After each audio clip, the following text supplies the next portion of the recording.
Alright, I'm back at it again with another build. This one is going to be basically my poor attempt of knocking off the idea of the Amazon snowballs.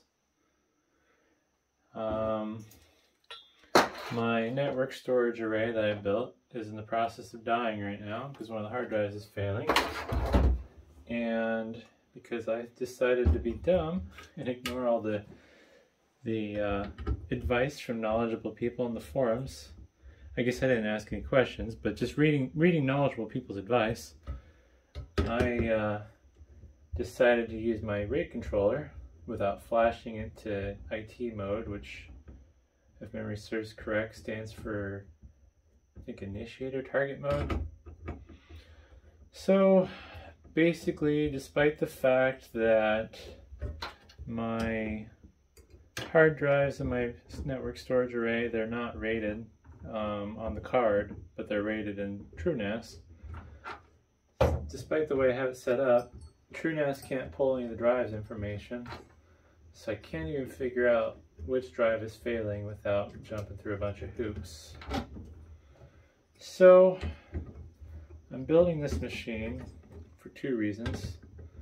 I need to be able to back up my storage array so I can take it offline and fix it.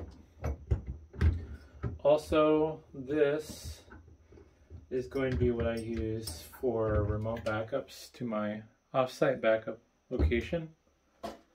I only have currently a 10 megabit connection between the two, so I decided it was more feasible to use this as a backup method where I'll just transport the computer around. Since I have gigabit at both sites. Kind of winging it with this motherboard. I think it's compatible. When I was reading on the forums, people were recommending against like the more consumer motherboards because they're running Marvell hard drive controllers. This one's Supermicro X8 SAX. I forget which hard drive controller the manual says it has, but it's an Intel based controller. It's only SATA 2, so 3 gigabits per second transfer speeds. But that should be more than adequate considering this line has 2 gigabit networking ports. I don't believe I'm going to be able to saturate that. One thing I am worried about with this particular motherboard is TrueNAS seems to be booting weird, and I'm not sure why. The processor that was in it that I'm replacing here, it was an E5502, a 1.8 gigahertz dual core. Basically, it'd be whatever's lower than a first gen i3.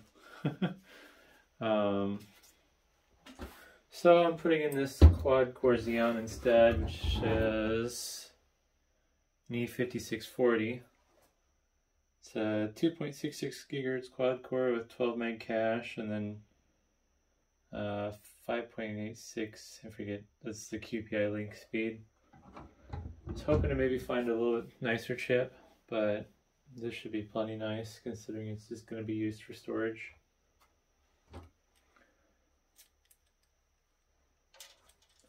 I'm just hoping that whatever the weird boot issues I'm dealing with are just some sort of quirk. Because it seems like that it hangs on boot unless you're like pressing random keys on the keyboard. Granted, I don't watch my other machine boot. I don't remember what it even looks like when it boots, so maybe I'm just being impatient.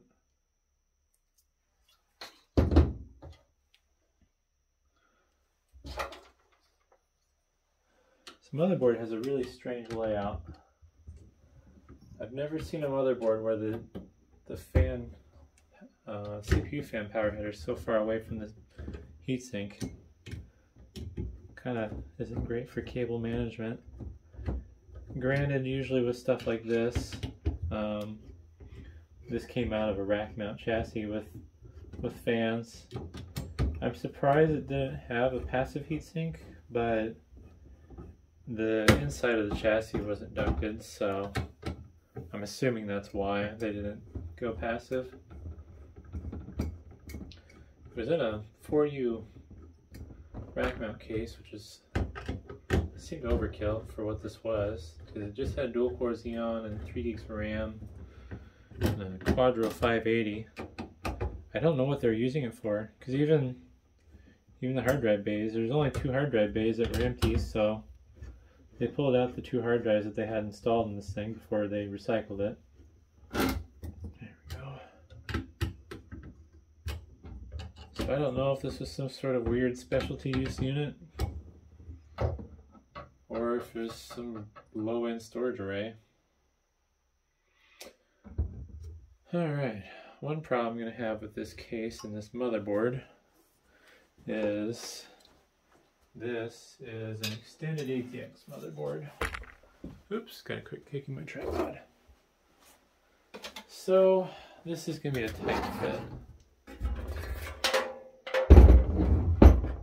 Also, I need to add more standoffs because the previous motherboard in here was not extended ATX.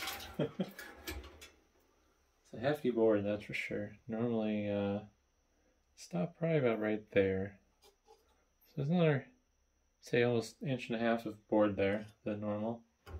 Gotta figure out where the standoffs need to be first.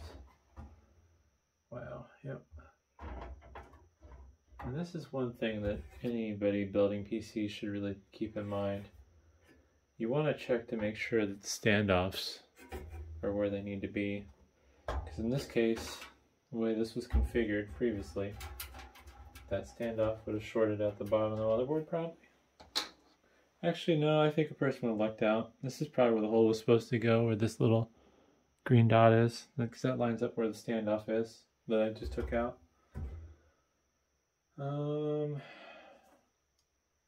Try to eyeball this. Strange. I might not be mounting this properly. Let's find out if... That's kind of disappointing. This is definitely not designed for an extended ATX motherboard, because I think this screw mount there is not going to have a hole to line up with. Yeah. Oh well, that's the only one. Got 2 more to put in.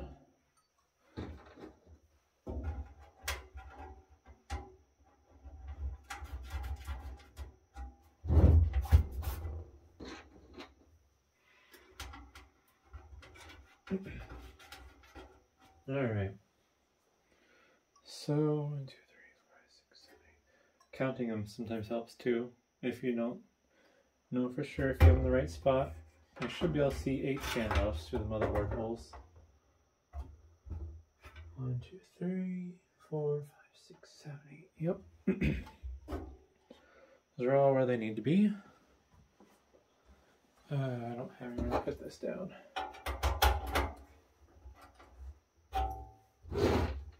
Luckily, let's do that. That heatsink has some heft to it, although I understand why. I think the E and 5600 series Xeons were capable of, I think, up to 130 watts. I'm not good at remembering all those fancy numbers and stuff. I just picked to remember the ones that matter to me. I suppose I should put the IO shield in.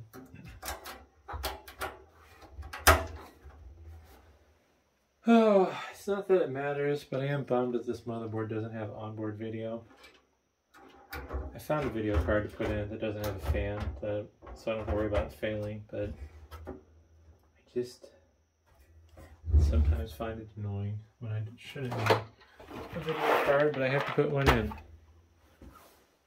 Alright, these can be fine or coarse thread. I don't think it's coarse thread, but I'll try coarse thread first. I'm going to use nice screws.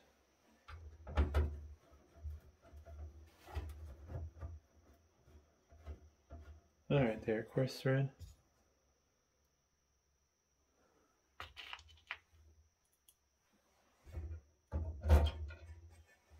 Yeah, this motherboard's pretty impressive for its age.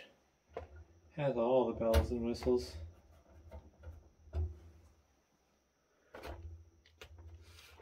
It's kind of a shame with TrueNAS. They don't recommend USB drive booting.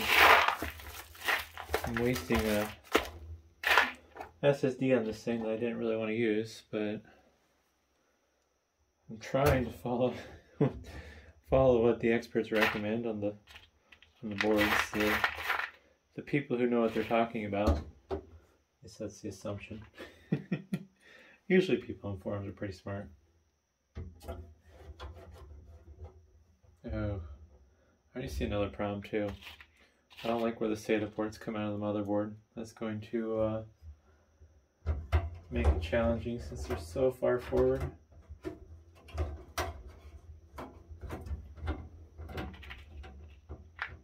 Oops, something went wrong there. I think that screw's too long.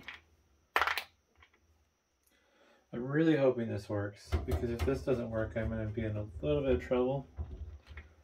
I could try doing what people recommend, I guess, but I'm trying not to do that anymore, since I have basically no clue what I'm doing with TrueNAS still. I know how to install it, I know how to build an array, and that's about as far as it goes. Maybe it's just me, but it seems like reading technical documentation is kind of time consuming, especially when there's so much.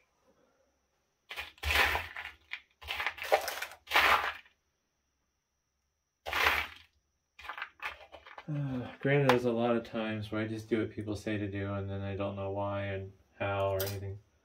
Oh no. And then when something goes wrong, I don't know how to fix it because I don't know why I did it in the first place.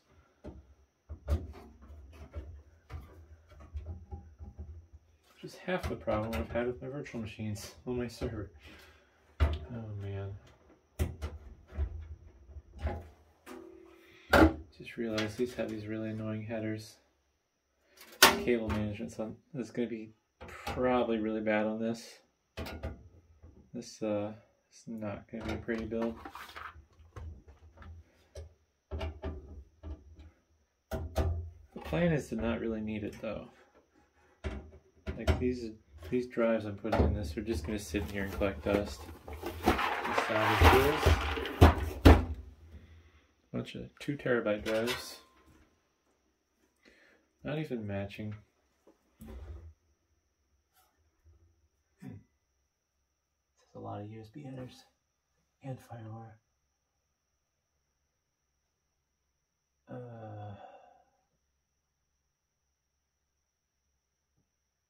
Yikes. This is where reading the manual would be helpful.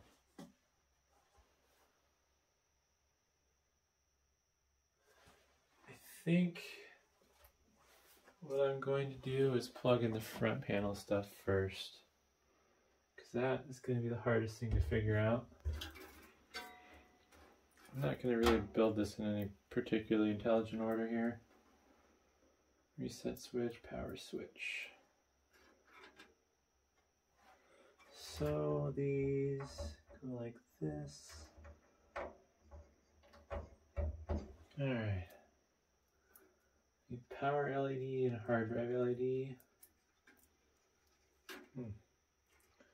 Hard drive LED. 1, 2, 3, 4 down. And then power LED goes above that. Positive to the left. 1, 2, 3. Oops, 1, 2, 3, 4. Alright. And then these.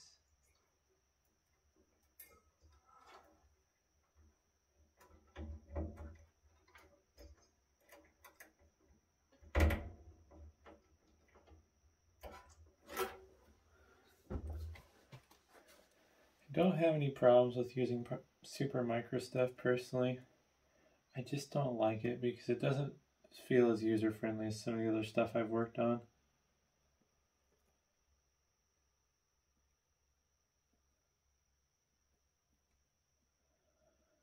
Oh, I'm just trying to see if I can find front USB headers. Pretty sure this one here is front USB, but I want to double check just to be sure. It's literally just pages upon pages of every little thing, which is nice, but there's just so many features and functions that this board has that it's a lot to figure out.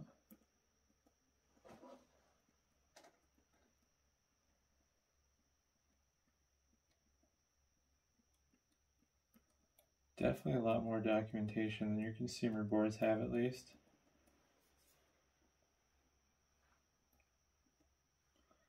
Also, for some strange reason,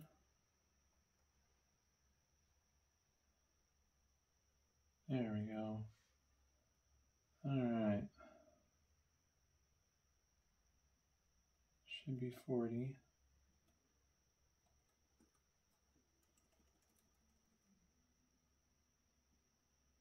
Yep, 40. That one is a front USB.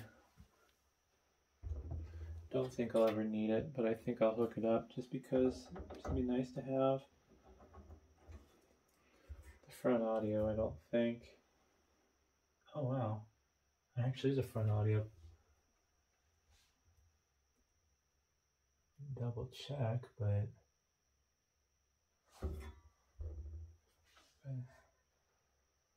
12.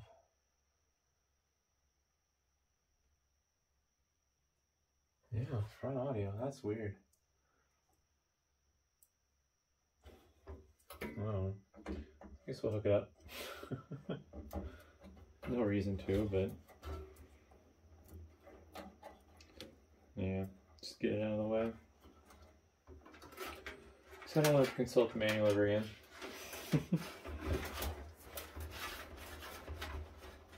Alright. This is going to be pretty haphazard. I think we'll do it like that.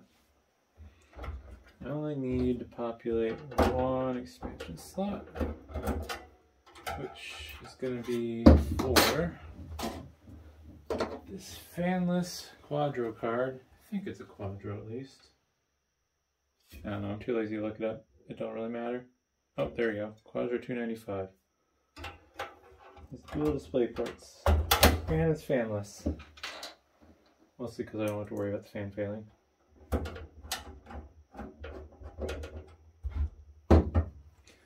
Alright, I don't think I need the laptop anymore.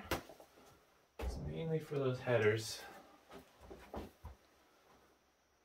a little worried about power supply. This is my next problem. That power connector is all the way up top.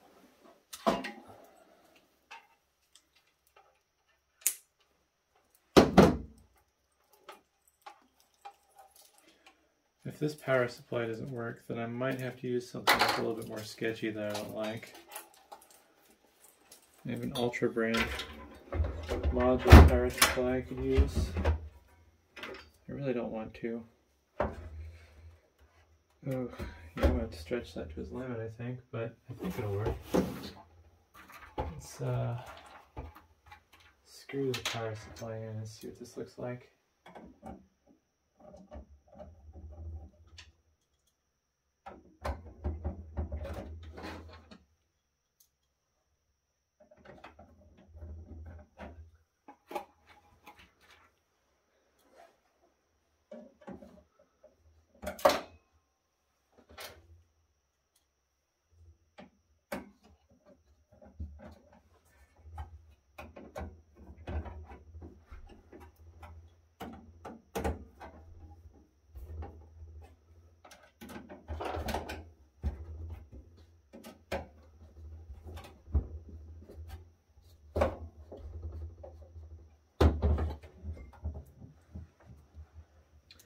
The only problem is if I put too much tension on this cable, then it might cause problems.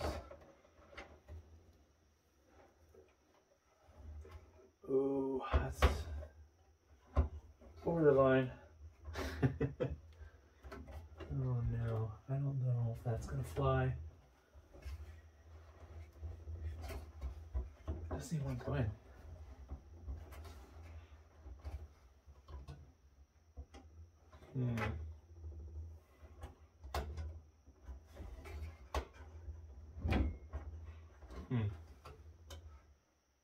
Oh, I think it's because the locking connector is different on the motherboard.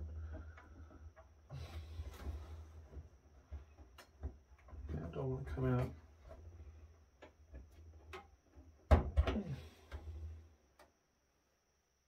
No, that should lock.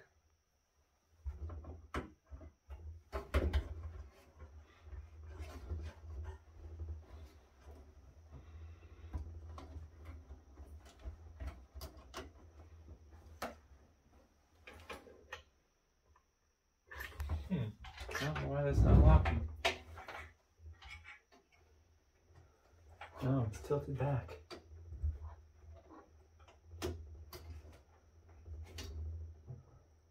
Oh, come on. Huh. Never seen that before. I don't think the problem's the cable length. Although it's not in all the way. It's a tiny bit on the sides. It's not quite in there.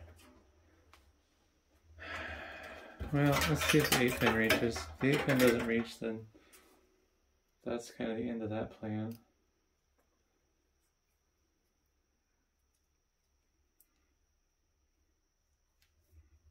Alright. The 8-pin's plenty long. I guess they figured that one needs to be long though, so I'll probably cable tie these along each other like that. Oh, yeah, this is not going to be pretty, that's for sure. So I have an interesting problem here. Let's say the ports are all the way towards the front. And the hard drives are going to be sticking out here. I think I'm just going to loop the cables all the way around and then somewhere over here and then back into the drives.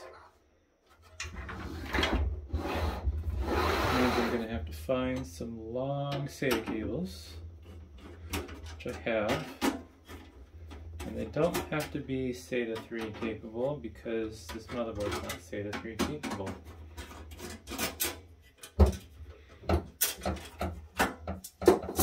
The fans going in this machine are not nice at all,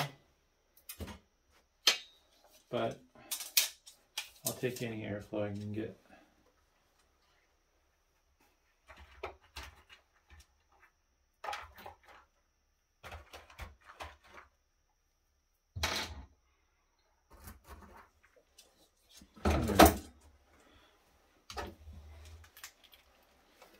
I think this case is pretty old. I remember a long time ago when these particular Antec cases were really popular.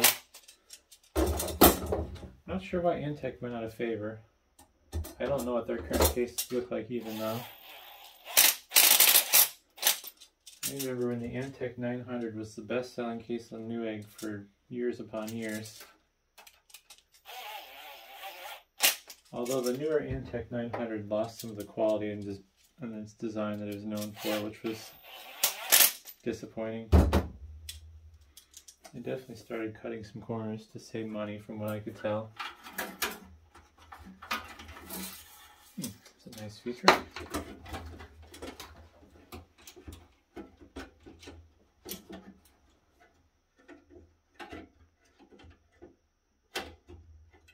Huh. Well, that's weird. Oh, it's because it needs to be.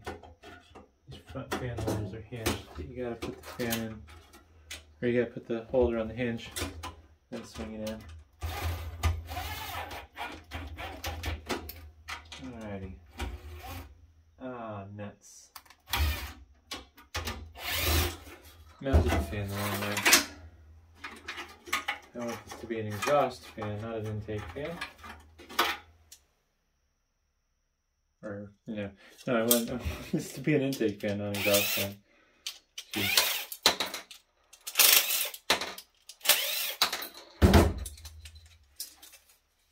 Alrighty.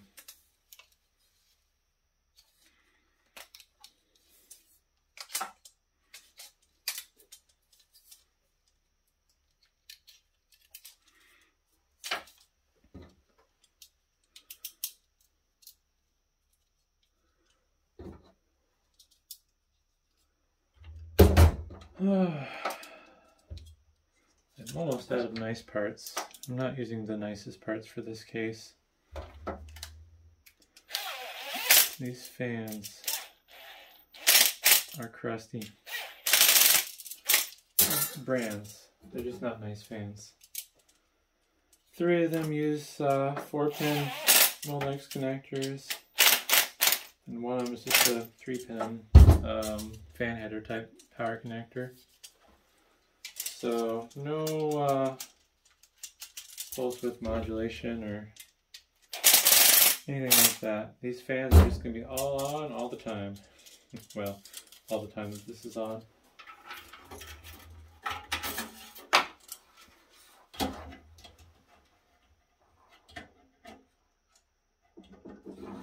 Alright, now I have this fan blowing the way I need it to for the purpose of cooling my hard drives.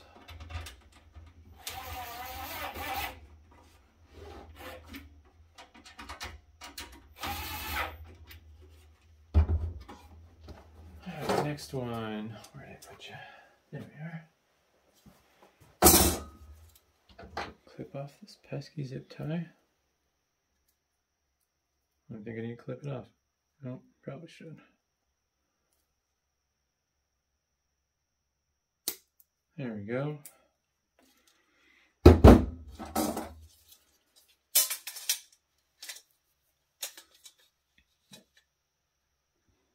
Four more screws.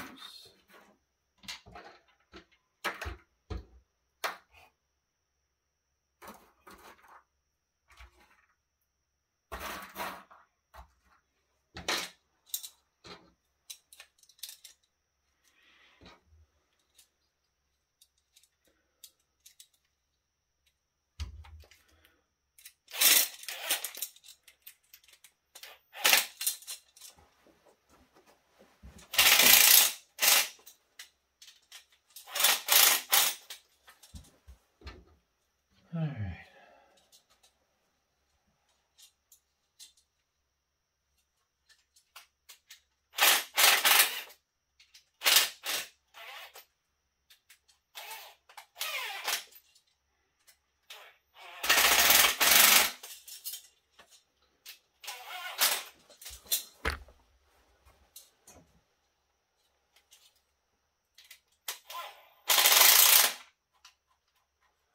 Well, battery in my drill is dead. I think I've charged it in a while.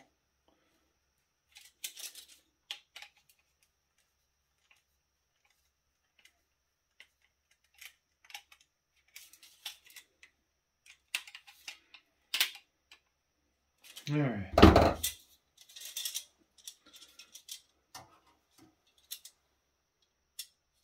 Well, that was a mistake. Oh well. I think it'll still reach a fan header. I'm not fixing that. Ugh. There we go.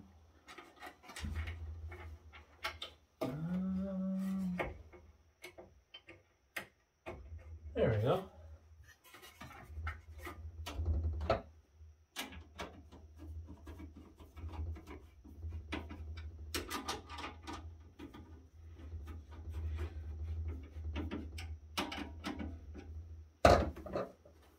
All right.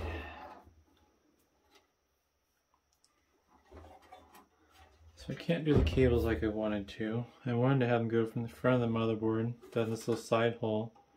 Then basically I was hoping there was an opening between this area to run them through and then back out. So I'll probably run them off the front, kind of loop around here and circle around back.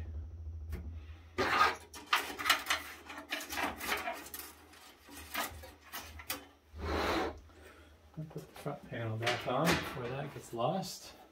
I'm going to have some open holes in the front because I don't feel like filling them.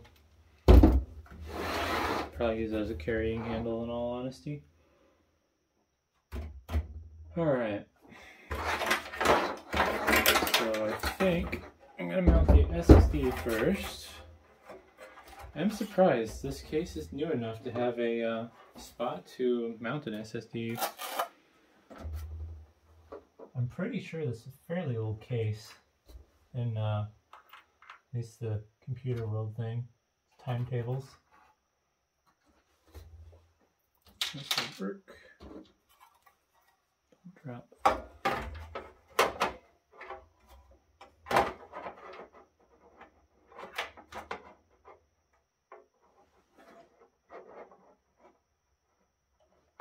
And a line.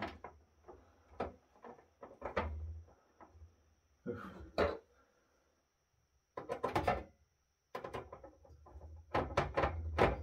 Once I get the first two in, I'm good. I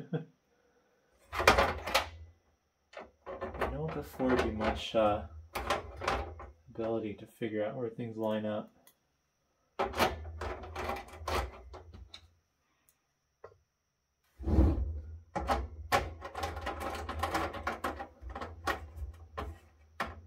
Alright.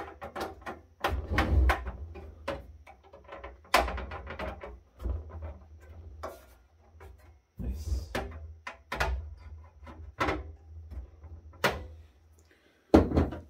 Alright, well, that should be in there nice and solid.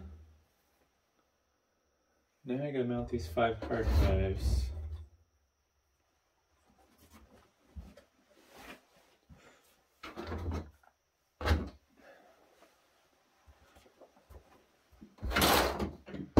Got a little bit of a mixture of Seagate and Hitachi drives of a variety of years. 2010 to 2013 it looks like. I think these have been sitting on my shelves for a couple of years as it is.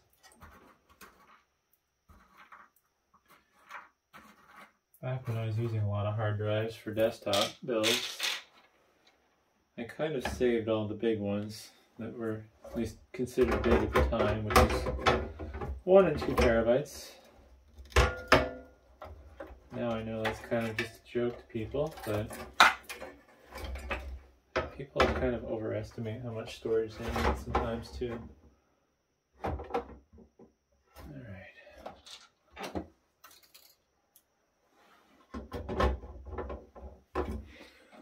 I know myself, if I wasn't data hoarding, between saving YouTube files or video files that I've stuff I've already uploaded, I mean, I just download it for free from YouTube. There's no reason to save that. Then I save a lot of drivers and backup copies of software CDs, which is a waste of space, considering a person can find that stuff online pretty easily too. But even with 100 meg internet, it's nice just to have it right on hand rather than having to wait for it to download. It's one thing I hate about these newer games. I get why they don't want me to have the installer files, but at the same time, oh my goodness, it's so annoying trying to download even a small game. Like, yeah, 16 gigs isn't that much of a file, but if you're getting 100 meg down, it definitely isn't fast, that's for sure. I don't even know what people do with these games that are in the hundreds of gigs. I guess you just start downloading and go to bed. Hope that when you wake up, you have the game you wanted.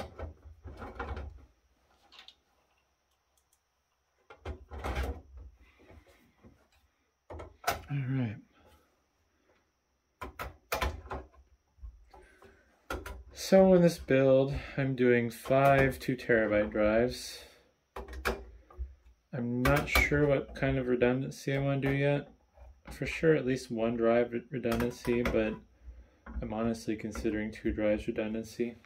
There's no real good reason for it though, with what I plan on using this for. Alright, so, oof, wow, got lucky there. Oh wait, no, I am going to be short. Okay. good thing I have adapters. I need 6 SATA power connectors and I only seem to have 5. Also, I think I'm going to be putting this power supply under a modest load. I think the internet says spinning drives are 25 watts each, so there's 125 watts there. Guessing the motherboard is going to need another 100 watts based on the processor and everything. So I'll be running about a continuous 250 watt load on this 500 watt power supply, which is probably within the thresholds, but I always like to play conservatively if I can.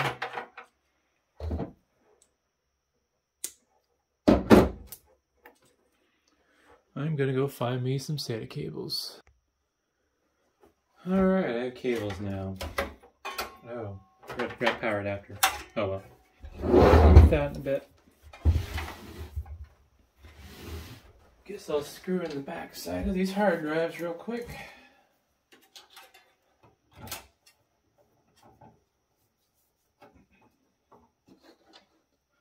I've already done 2 things that I know are going to annoy me. I have no way to tell what the serial numbers on these hard drives are now that they're mounted. I should have wrote at least like the last 6 of the serial number on the back of the drive with a Sharpie. But the hope is that these will never fail. Oh man.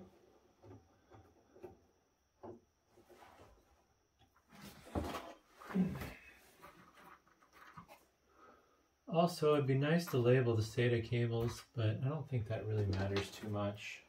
So, I'm not going to be doing either one of those things that probably would be intelligent to do. And they're only going to cause me hardship in the long run.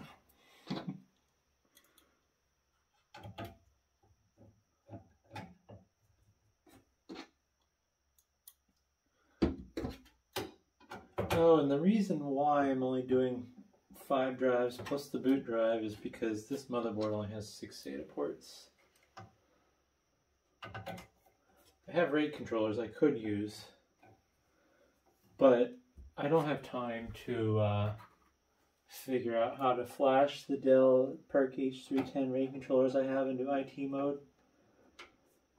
I found some instructions that I think have what I need for the information, but it's over my head. I can handle command line stuff, but I just haven't taken the time to understand what all the stuff that the person's saying I need to do to flash it. Alrighty. Hopefully I didn't make a mistake when choosing these right angle ones. I did.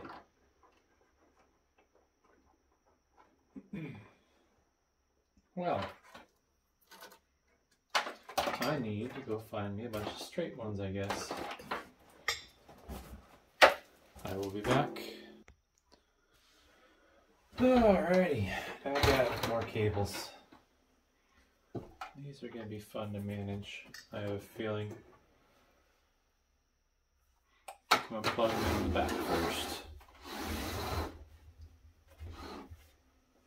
Oh, it's just right in there. I almost feel I should have plugged these in before I put the motherboard in. Can't even see what I want to see here.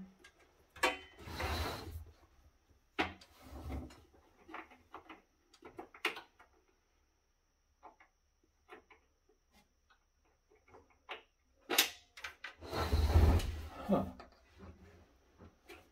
Well, let's take this front thing off and see if I can see a little better.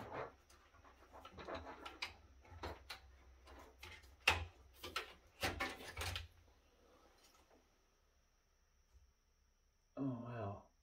Okay. First problem is I did this the wrong way around. Second problem is that it's hard to get to.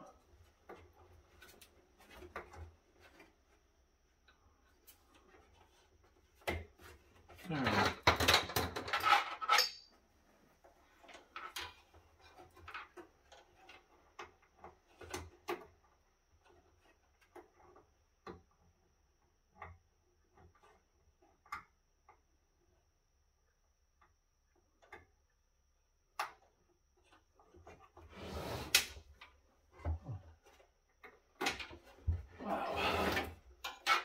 This is a terrible motherboard choice for this case. Oh, I have this cable the wrong way around. That's not helping me either.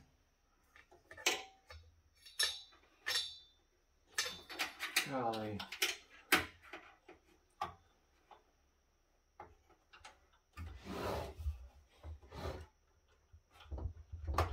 There we go.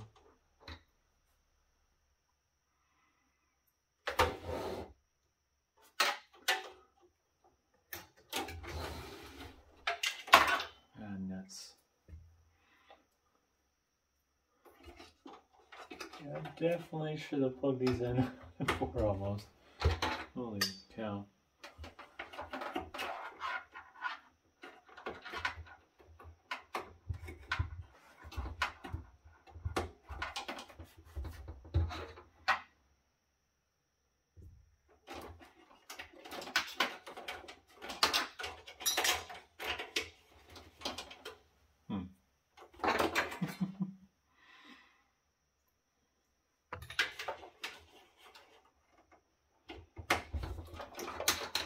One more to go.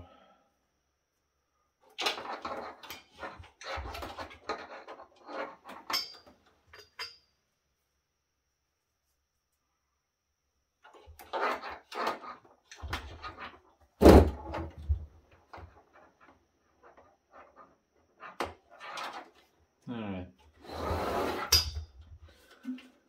I don't need this to be off, so it's going back on. Take these and kind of gently twist them back around in case, hoping that they're long enough. Oh goodness. Alright. This doesn't look very promising. I'm honestly worried about this. This is something a little crazy here for wires.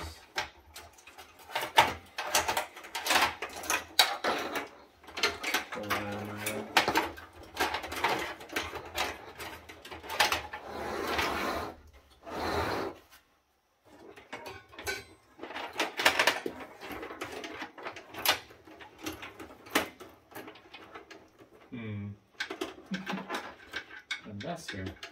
Let's see if I can get this to go the way I want it to. 3, 4, missing one. Oh, there it is. It's being shy. Alright.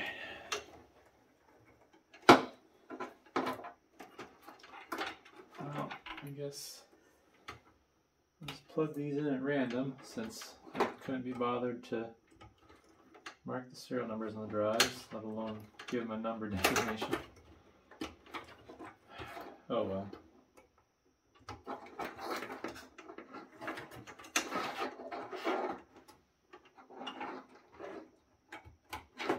Alright. This one goes to my boot drive. At least that's one thing I can designate which one the boot drive is through the color of the cable.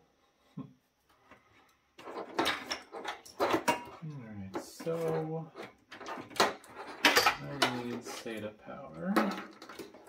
That's PCI Express 6 pin. SATA is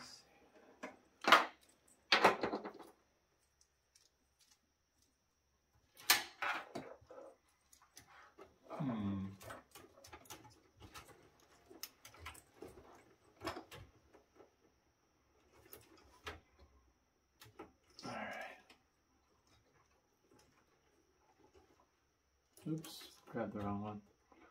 This isn't the one I want. Okay, well. I guess I do need this double header adapter. I didn't notice that these don't have, I thought this had 3 SATA power connectors, but only has 2 each. So, plug in the first 2, and then I'm going to have to use this splitter.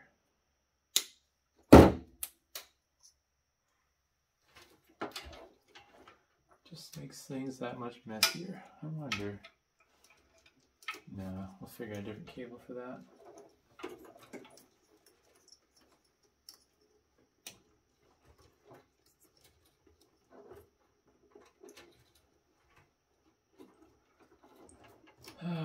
part is I'm doing all this work and I'm not 100% confident this is actually going to work the way I want it to.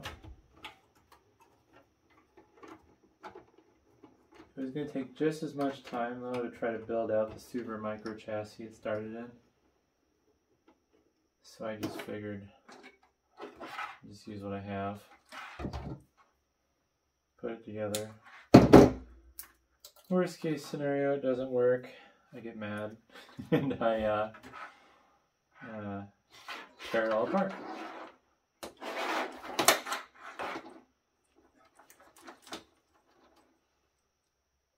think that'll reach.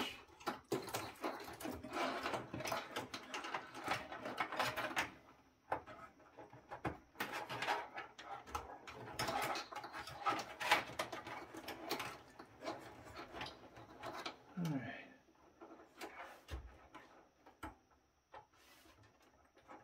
There we go. Positive note. This actually works out better for me because now I have sort of plugged this front fan in.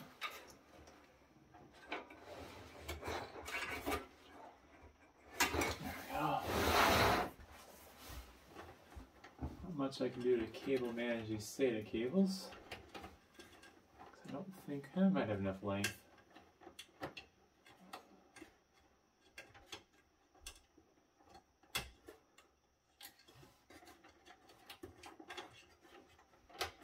I'll say one thing for sure, these older cases definitely are archaic in design than the newer ones.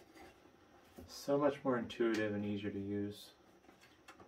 A lot of things have changed over the years, from a case just being a box to an actual piece of technology, you could say almost.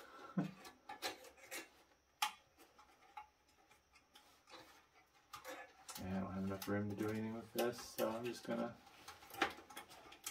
shove it in there like that.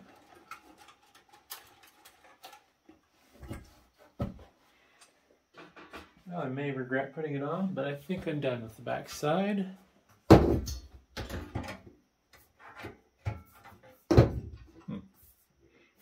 sure how that happened. Got bent somewhere.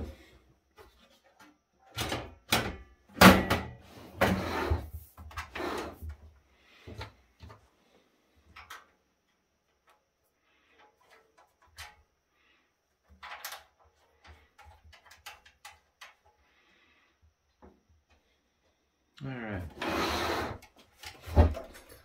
The only business I have left is that mess. And what to do with these cables.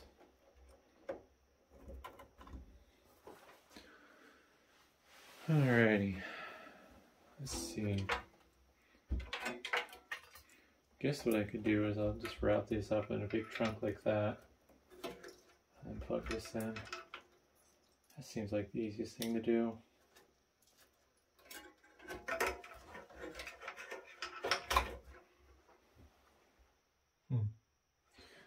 One thing I do miss about the old case design, you used to get holes for the external radiators. They weren't good for their intended use, but with these Antec fans they're nice because you just poke the thing out the back of the case. Have instant access to your fan speed control. I think I'm just going to leave these on low. I can mount it in a way that's not going to be a problem.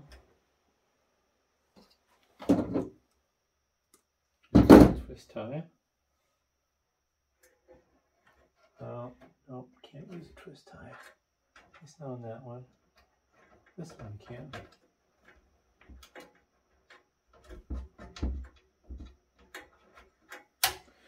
Definitely not going to look pretty.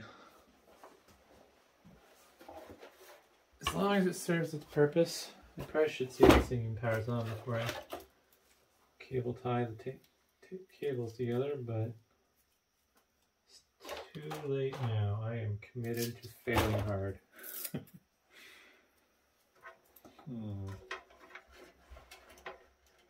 You are going to take And this slot right here. Don't have any way to manage that. Alright. I think let's use twist tie on this mess here.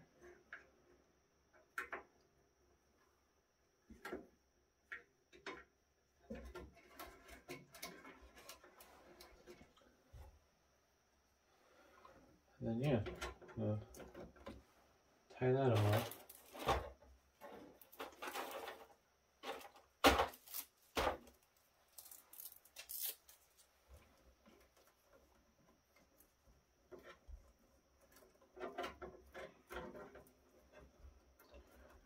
Plan is I'm going to be able to power this on and it's just going to work. Even though I didn't verify with 100% certainty that the Xeon I upgraded this to is compatible. Should be. I also didn't check to see if the video card is good. It should be though. Oh no. Alrighty. Get 2 more pieces of Velcro. We'll do it just nice. 2 more pieces.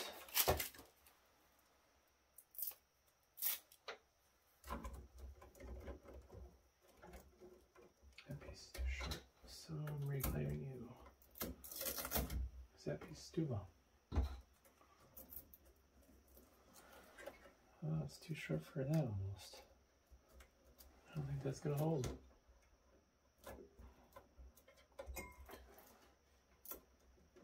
Just holding by the skin of its teeth. No, it's not gonna be long enough. Well, that's fine. We'll improvise. Find something else.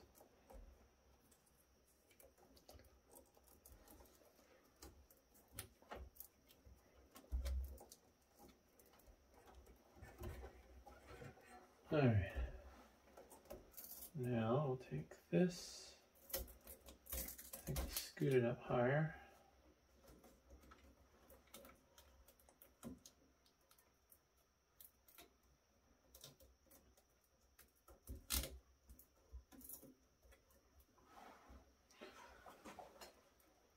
I think that'll be good there. Need something in the middle. I'll double these up.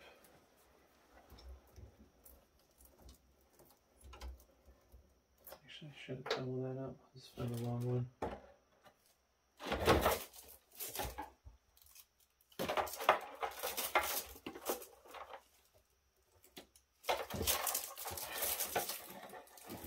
Too long, too long.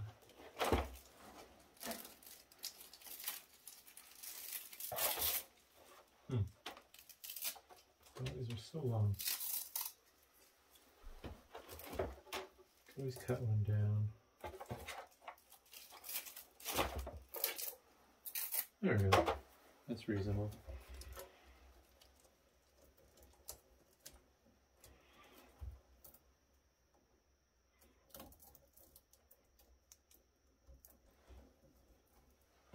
Look at that. That's nice. So I think that should be all good to go. Hard drives are plugged in. All the headers should be in the right spot. Oh, there's one thing I forgot to do. I need a new CMOS battery. All the cables are managed nicely. It actually turned out better than I thought the cable management would. I thought it was going to be a total rat's nest. I'm not too thrilled about the power not locking down all the way. But it's locked down enough where you can't pull it out, so a little more tension than I would like on the power supply, but that should work. I'm gonna go grab a few more things and I'll be back.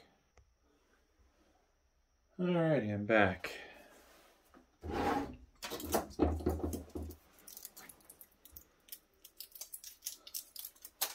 Just need to replace the CMOS battery.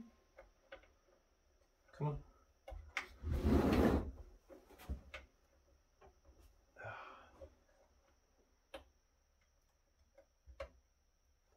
stuck in there. Strange.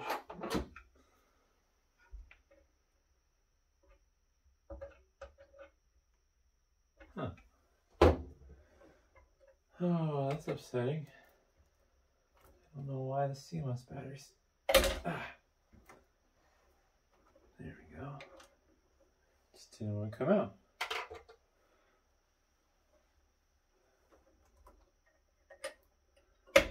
All right. Don't think there's anything else I need to worry about. It's all hooked up. Let's see if this puppy fires up. Of course, it's going to be angry because I removed the CMOS battery, which is fine. Power supply's on.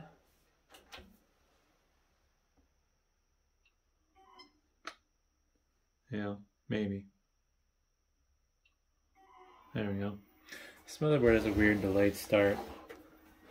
Also, it's probably upset that I removed a CMOS battery. Those drives are loud. Fan noise is nice though, it's not too loud. No video yet for some reason. Dirty. It's on. No post. Huh. Well, the motherboard worked before I removed it from its chassis. I have no idea where the power lights are in this case.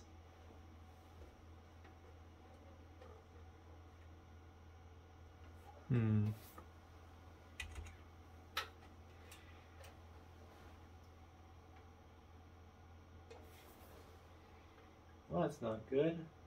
Uh-oh, I already see a brown. Turn off. Oh, there we go. I messed up. The 8-pin's not plugged in all the way. There we go. Alright. Round 2. Fingers crossed.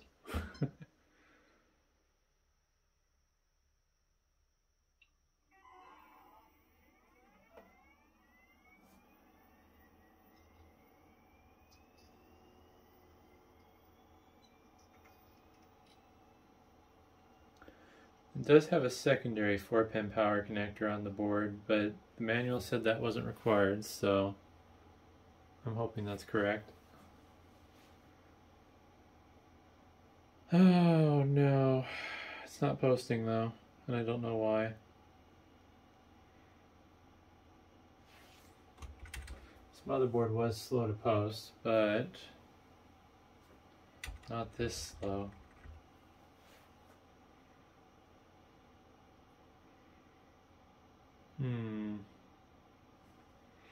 It's not a video card error. So I don't think. Usually if a video card is bad on a computer, you'll still get keyboard activity, especially with these more server-oriented boards. It's possible my processor is not compatible, or it may require a BIOS update before I put said processor in it. Well, that's disappointing. The other problem is I've changed so much hardware that could be anything. This is why you don't change hardware if you don't know for sure it's good. Like, I don't know what the history of this video card is. Guessing though, if the video card was bad, it would beep at me. If it has a buzzer on board, this has onboard buzzer.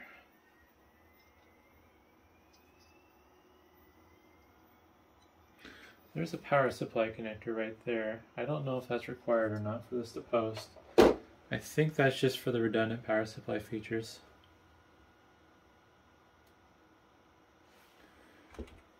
Oh, but the lack of post is definitely not a good sign. I think what I need to do is swap back to the original processor for starters.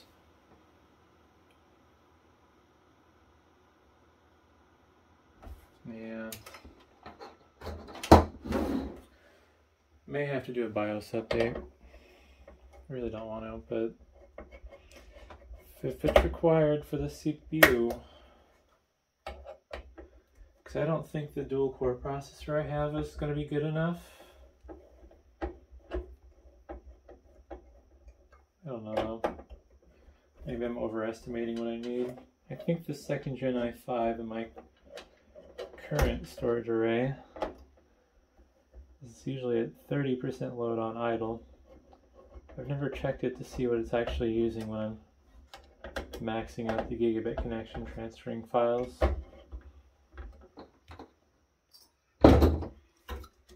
Well, don't want to drop that next time.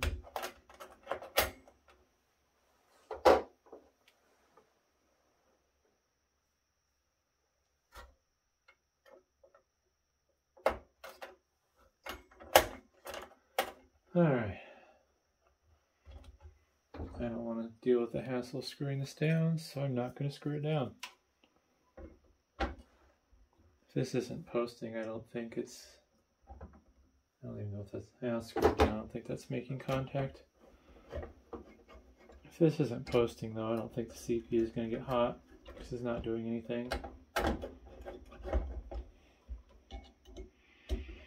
It's going to be funny, though, if I have to do a BIOS update to use that CPU. It should be connected enough.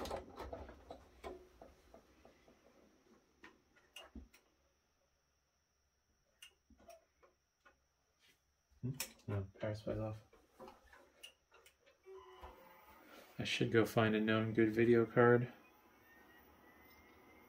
We can put the Quadro back in it that it was running. Should be ready to turn it off just in case it does post.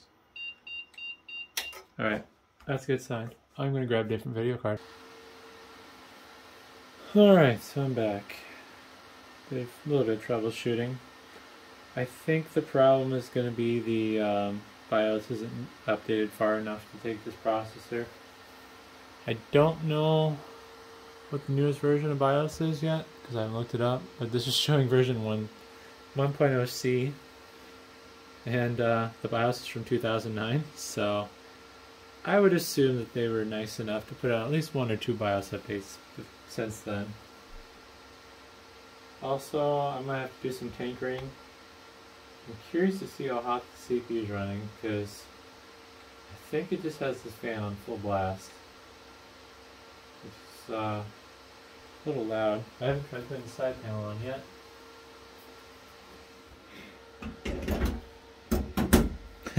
Yeah, it does nothing to stop it from being loud. So, I'm sure there's probably some way to slow that down. I wonder if... right there, does it show?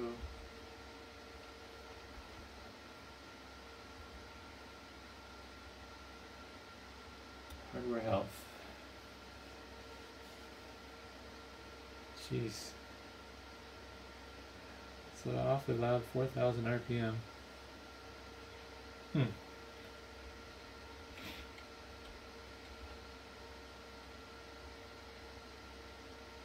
See what super quiet sounds like.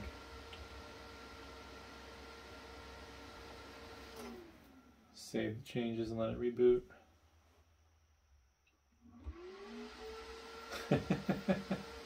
I don't think the CPU fan knows what fan speed control is.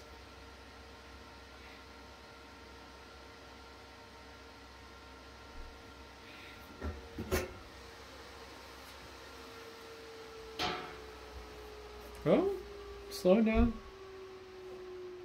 It's more acceptable. It's definitely not quiet. Alright, well, yeah, a couple roadblocks. I'm pretty sure once I update the BIOS, the issues I was having with this processor will go away. There is always that very slight chance that this processor is bad, but in all honesty, I think in all the years I've been doing this, and out of all the thousands upon thousands of processors I've come across, Jeez. I mean, I may have seen like 5 or 6 dead Intel CPUs. I don't even think I could count them on both hands. So, my money is on the fact that this needs a BIOS update. I'm glad this Quadro card works because that's one less fan I have to listen to. Hard drives are actually going to be louder than the fans. I can hear them whining. But yeah, hopefully this will work the way I want it to. I have to see if I can find some tutorials on how to have one true NAS machine back up to another. And then yeah, this is basically going to be how I do my offsite backups.